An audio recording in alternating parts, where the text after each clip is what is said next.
మెదక్ జిల్లా రామాయంపేట మండల కేంద్రంలోని ఎంపీడీఓ కార్యాలయంలో శుక్రవారం 15వ విడత మహాత్మా గాంధీ జాతీయ గ్రామీణ ఉపాధి హామీ సామాజికత ప్రజా దర్బార్ నిర్వహించారు. మండల వ్యాప్తంగా 15 గ్రామాల్లో చేపట్టిన అభివృద్ధి కార్యక్రమాలపై విచారణ జరిపారు. 107 పనులకు 4,06,00,000 రూపాయల నిధులు విడుదల చేసినట్టు తెలిపారు. పంచాయతీరాజ్ శాఖ ద్వారా 37 పనులకు 2,40,00,000 రూపాయలు, అటవీ శాఖ ఆధ్వర్యంలో 12 పనులకు 16,83,000 రూపాయలు అభివృద్ధి పనులు చేపట్టినట్టు వారు తెలిపారు. ఇందులో జరిగిన అవకతవకలపై 17,000 రూపాయలు, 72,000 రికవరీ కింద నోటీసులు జారీ చేసినట్లు ఆయన తెలిపారు. మరోసారి పూర్తి స్థాయిలో విచారణ చేపట్టి బాధ్యులపై చట్ట ప్రకారం చర్యలు తీసుకుంటామని డిఆర్డీఓ శ్రీనివాస్ తెలిపారు.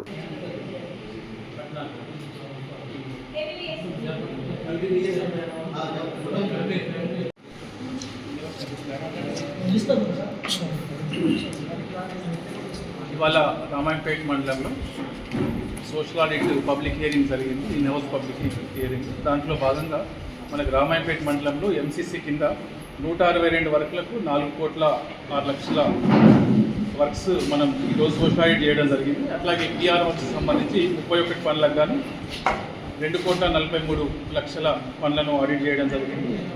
ఫర్దర్గా ఫారెస్ట్రీలో 12 వర్క్లకు 16,23,00,000 పనులు సోషల్ ఆడిట్ చేయడం జరిగింది. దాంట్లో మనకి పెనాల్టీ రూపంలో 15,082 రూపాయలు, అట్లాగే రికవరీలో 72,517 రికవరీకి రాయడం జరిగింది. అయితే ముఖ్యంగా మనకి కొన్ని ఇష్యూస్ రావడం జరిగింది.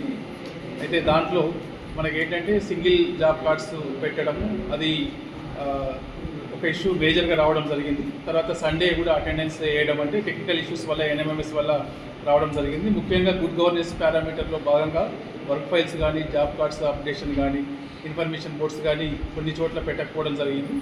ముఖ్యంగా ఏంటంటే మనకు ఇరిగేషన్ ట్యాంక్స్లో చేసినప్పుడు ఐబీ ఎన్ఓసి కానీ, ఫారెస్ట్రీలో చేసినప్పుడు ఫారెస్ట్రీ ఎన్ఓసి కానీ ఇట్లాంటివి మనం తీసుకోవాల్సిన అవసరం ఉంటుంది. ఇది కూడా కొంచెం చూసుకోవాల్సిన అవసరం ఉంది. ఈ రకంగా మేజర్గా చాలా గ్రామాల్లో బాగానే జరిగింది. బట్ 1-2 గ్రామాల్లో కొన్ని ఇష్యూస్ వచ్చినాయి. కొన్ని ఇష్యూస్ ఇక్కడిక్కడే మనం పెనాల్టీ కానీ రికవరీస్ చేయడం జరిగింది. కొన్ని ఇష్యూస్ అంబుడ్స్మెన్ కానీ ఏపీడీతో కానీ ఇంకా ఫర్దర్గా ఎంక్వైరీ చేసి వాటిపైన నిర్ణయం తీసుకునే అవకాశం ఉంది. కాబట్టి ఈరోజు సోషల్ ఆడిట్ ఇప్పటికీ ముగిసింది. Thank you.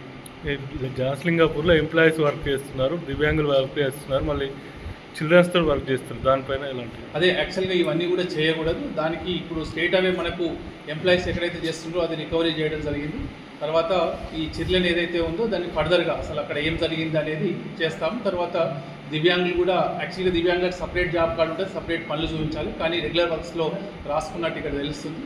సో అది ఇక్కడ క్లారిటీ లేకపోవడం వల్ల ఫర్దర్గా సెకండ్ ఎంక్వైరీ చేయిస్తాం. దీనిపైన తప్పనిసరిగా ఎవరైతే దీంట్లో అంటే ఇన్వాల్వ్ అయినో వాళ్ళపైన యాక్షన్ తీసుకోవడంతో పాటు రికవరీస్ కూడా చేస్తాం. వర్క్ చేయని వాళ్ళపైన కూడా డబ్బులు వేసినట్టు ఆరోపణ. అదే అవన్నీ కూడా ఏంటంటే వర్క్ చేయని వాళ్ళపైన డబ్బులు వేయడం, తర్వాత ఇంకొకరి పేరు రాయడం, తర్వాత ఫ్యామిలీలో ఒక పర్సన్ స్ప్లిట్ చేసి వాళ్ళతో పనులు చేయించుకోవడం అనే కొన్ని పనులు మన దృష్టికి వచ్చినాయి.